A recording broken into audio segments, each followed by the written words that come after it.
Բարի երեկո բոլորին։ Կարծում եմ վերջում պիտի խոսեմ, ամենահեշտն է, որտեղ ամեն բան արդեն ասվեց, բայց պիտի փորձեմ որոշ հետաքրքիր բաներ պատմել։ Կփորձեմ։ Նախ լրացում նախորդ խոսնակների։ Կոստան Զարյանը նաև հրատարակվել է թարգմանաբար, այսինքն թարգմանություններ են եղել, չհիշատակվեց այստեղ շատ կարևոր, որ ես կարծում եմ Իրինա Քարամյանը, որ հայերենից ռուսերեն է թարգմանել, եւ Սպանիան, Սոединенные Штаты եւ անցորդը Եվիս Ճամփան։ Հետո Արծվի Բախչինյանը ինձ ուղարկել է շատ մի տարօրինակ հետաքրքիր գրքույկ, որտեղ տեսա, որ թարգմանվել է Կոստան Զարյանը չինարեն, կա թարգմանված ուրեմն հունարեն, կա թարգմանված անգլերեն, որ Արա Պալոզյանն է, որ շատ լավ բոլորը գիտեք հայերենից անգլերեն եւ ընտիր թարգմանություններ են հիմնական ստեղծագործությունների,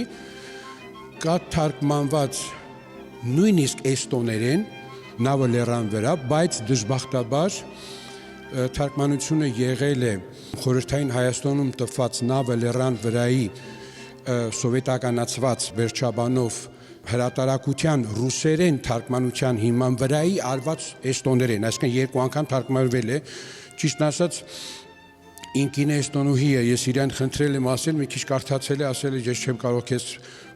կարծիք տալ, բայց ես կարծում եմ, որ անհաջող պիտի եղած լինի, եթե երկու անգամ է թարգմանվել, այն թարգմանությունից, որ սովետահայ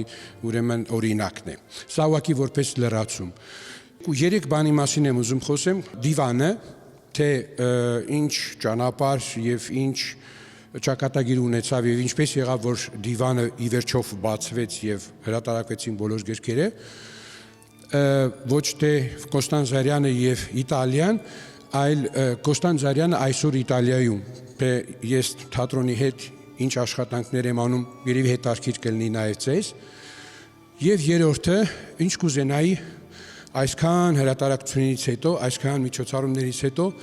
որն է իղձը, այսինքն իմ որպես թոր Արայի եւ Ֆանայիսի եւ Սիրվարդի եւ Վալտերի, որովհետեւ մենք, այսինքն հայաստանցի խորհրդային շրջանի 4 թորներս Արմեն Սարյանի զավակներն են, որովհետեւ կան նաեւ այլ թորներ, որովհետեւ Կոստան Զարյանը ուներ 2 տղա, մեկ Արուզաբակը ուրեմն Վահեն է, որը ունի եւ բոլորը ողջ են թորները Հայկը, որ ամենամեծ թորն է, որը հիմա Բանգկոկ է ապրում, ունի Ռուզանը, որ սկզբից ուրեմն ապրում էր Ավստրիայում, հիմա Հռոմի մոտ է ապոխվել է, Իտալիայում է ապրում, հետո Արմենը կա, որ ասեցի, Սիրվարդ Անայիս Արա Վալտեր, Սիրվարդը հիմա ապրում է Կանադայում, Անայիս տեղափոխվել է հիմա Իտալիայի Հռոմ է, ես Վենետիկ եւ Հայաստան, Վենետիկ Երևան եմ, Վալտերը դժբախտաբար վերջինը, որ Ուկրաինայում էր ապրում, այժմ Ռուսաստանի կողմից գրավված տարածքներում է, այսինքն փաստորեն ոչ իրեն կամքով հիմա Ռուսաստանում է ապրում ինքը, եւ հետո Նվարդը կա, իհարկե Կոստան Զարյանի աղջիկն է, 17-ին, որ Ֆիրենցեում է ծնվել, ունի 2 թոր, Կոստան Զարյանը, որ իրեն զավակներն են, Չիմարայի հետ է ամուսնացել Մարիոյի, ուրեմն մեծ որդին Դիեգոն է, Չիմարը, որ ողջ է, լրագրող, եւ Ռիթան, որը էլի ողջ է, երկուսն էլ ուրեմն Հռոմում են ապրում։ Այսինքն Կոստան Զարյանը այսօր ունի 8 կենթանի թոր։ Դիվանը։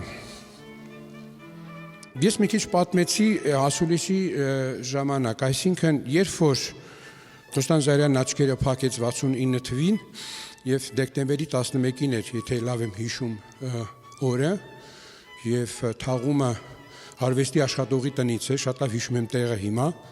ոչ գրողների միությունից տարան իրան։ Հայրիկս մտածեց ինչ անեմ արխիվը, պիտի հրատարակվի, իրեն կենթանության օրոք իհարկե հրատարակություններ եղել են, նավը լեռան վրան ասեցի, եղել է տատրագումի հարսը,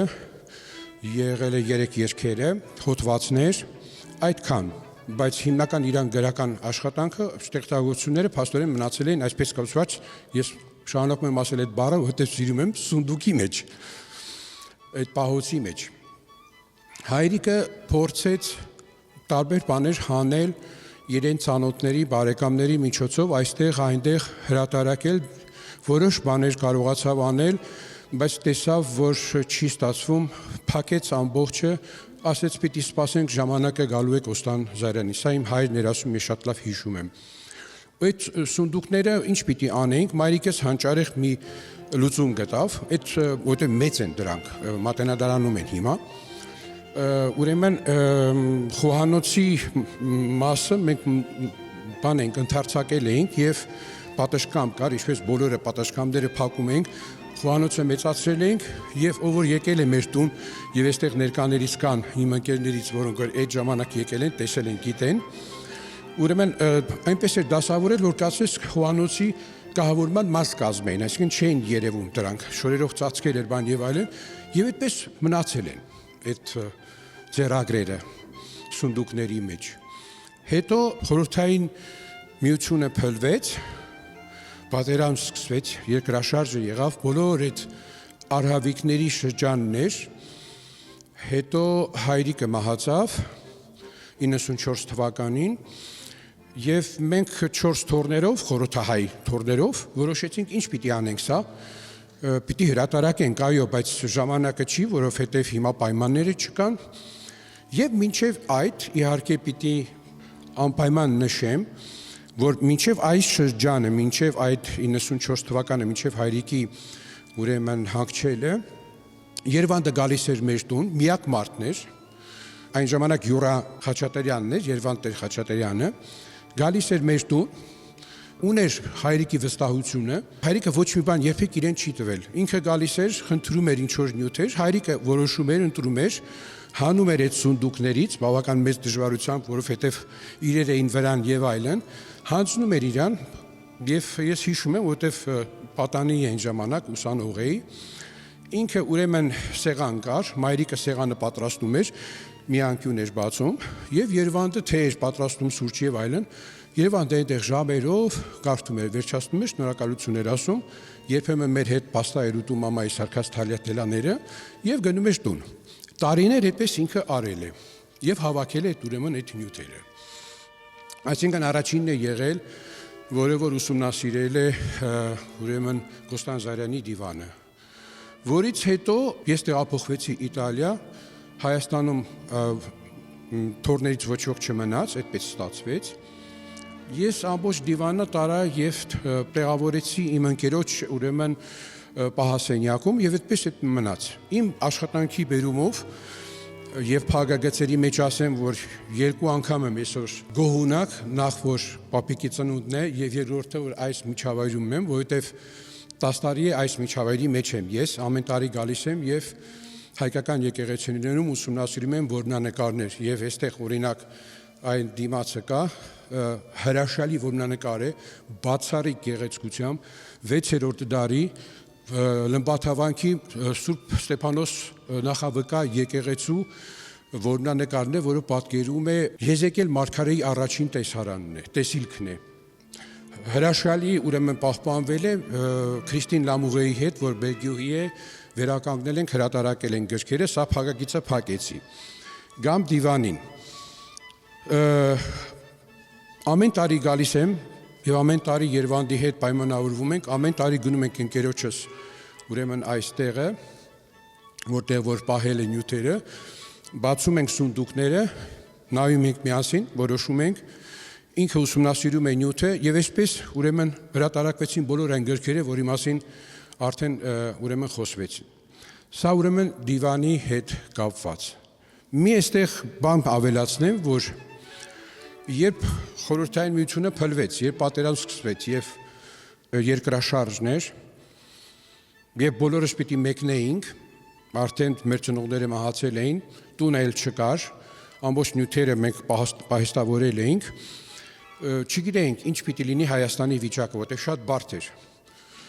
Որոշեցինք մաս-մաս բաժանել այդ արխիվը, այդ դիվանը եւ տանել։ Մի մասը գնաց Կանադա, մի մասը գնաց Իտալիա, մի մասը մնաց այստեղ։ Մի քիչ տարերայնորեն արեցինք, բայց ուզում ենք լավ բան անենք, գոնե փրկենք մի մաս ասենք, եթե Հայաստանում ինչ որ բան պիտի լինի պատերազմ եւ այլն, դե չգիտենք ինչպես պիտի վերջանար առաջին ընթարումը, չէ՞։ Հետո այդ ամեն ինչը որ վերջացավ, հետ ամբողջը եկավ հետ եկավ եւ 2019 թվականին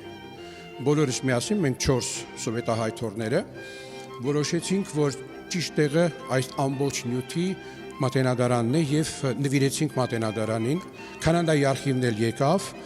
միացավ, հիմա ամբողջը 99% կամ 98-97% ամբողջը այնտեղ է։ Թվայնացնում են, համարակալում են, ամբողջը պիտի ուսումնասիրեն եւ ի վերջո պիտի մատչելի դառնա ուրեմն բոլորին։ Երկրորդ ուրեմն բանը, որի մասին ուզում եի խոսեի,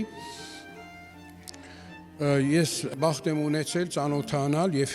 ընկերություն եմ անում մի հազվադեպ մարդու հետ, որի անունը Տերեզա Տենտոր է, նա 84 տարեկան է, մոր կողմից, տատու կողմից հայ է, Կոստան Զարյանի երկրպագուն է, իրեն հետ արդեն 10 տարի է, 12 տարի է, անում ենք թատրոն։ Այստեղ ներկա է նաև Տիգրան Սիրավյանը, իմ լավ ընկերը, որը մասնակցել է եւ կա նաև Ռուբենը, եթե չի գնացել, չէ, կա տեխնիկային թատրոնի, մոտապես 10 տարի թե 11 տարի առաջ առաջին ներկայացումն արեցինք եւ կոչվում էր Երևանում, երբ որ ընթերցվեց այդ ձուն է Երևան այդ բանաստեղծության հիման վրա, մենք թատրոն արեցինք։ Այդ թատրոնը ամբողջը ստեղծվել է, նկարվել է հագուստներով, իրենց ձևավորումներով, երաժշտական մասը ամբողջը գրել է Կլաուդիո Տենտորին, որը որ Թերեզայի տղան է, ինքը երաժշտագետ է եւ մաթեմատիկոս է, ամբողջ նկարչական ձևավորումը արել է Տիգրանը, դրանից հետո սկսեցինք ուրեմն տեսնել, որ հետաքրքիր է ստացվում եւ արեցինք մի քանի ներկայացում, եւ նույնիսկ ես եմ մասնակցել, վերջինը արել ենք նախանցյալ տարի 2023-ին Վենետիկում արեցինք Վենետիկյան նորավեպը Կոստան Զարյանի, որը Երևանը հրատարակել է կղզին եւ մի մարդը 2016-ին, եթե լավ եմ հիշում, առաջին անգամ, նա գրվել է 28 թվականին, հրատարակվել է Բոստոնի հայրենիքում եւ վերջ։ Ես հանձն առա այդ, որ ասում եմ, երբ որ գալիս էի, այդ սունդուկները Երևանի հետ բացում էինք, նայում էինք, որոշում էինք, այդ բացելու ժամանակ մոտ 10 տարի առաջ տեսակ մի հատ կապոց կար հայրենիք, Վենետիկյան նորավեպ։ Ասում եմ, հա, գիտեմ, լսել եմ, բայց չեմ կարդացել։ Պատճի արեցի, վերցրեցի ինքնաթիռում կարդացի, տեղ հասա, սա պիտի թարգմանեմ։ Թարգմանեցի իտալերեն եւ դրա հիման վրա արեցինք երկու ներկայացում եւ վերջինը որ արեցինք շատ հետաքրքիր եւ շատ լավն էր, արեցինք Վենետիկի Կաֆոսկայի համալսարանի Կաֆոսկան թատրոնում արեցինք։ Բեմադրությունը, նկարչական ձևավորումը, լույսերը, երաժշտությունը, ամբողջը այդ Թերեզայի եւ մեր միջոցներով։ Ուրեմն այնտեղ ֆիգուրանտներ են ասում, ես հայերեն ճիշտ ասած այդպես էլ չհասկացա ինչպես ճիշտ ձևակերպել այդ բառը, ֆիգուրանտներ են, այսինքն մեր համր թատրոն է։ Բաներ կան, զգեստներ կան շատ գեղեցիկ, որ կարում ենք, հագնում ենք, կա ասմունքող եւ կա երաժշտական հիմք եւ կա ուրեմն լուսարձակում նկարների կամ վիդեոների, սա է ուրեմն մեր գաղափարը։ Այսինքն ինչ է ուզում ասել, որ փորձում ենք նաև մեր փոքրիկ ուժերով, մեր փոքրիկ միջոցներով Կոստան Զարյանին ծանոթացնել նաև հայր ընթերցողին։ Հիմա ես ձևավորել եմ նաև էջադրել եմ մի գիրք, որ արդեն պատրաստ է հրատարակության եւ կողմի նախագահի հետ արդեն մենք համաձայնվել ենք, որ պիտի հրատարակվի։ Իմ թարգմանությունն է Վենետիկյան նորավեպի իտալերեն։ Եվ ուզում ենք Երևանում տպել եւ տանել Իտալիա եւ այստեղ իտալական դեսպանատանը ներկայացնել։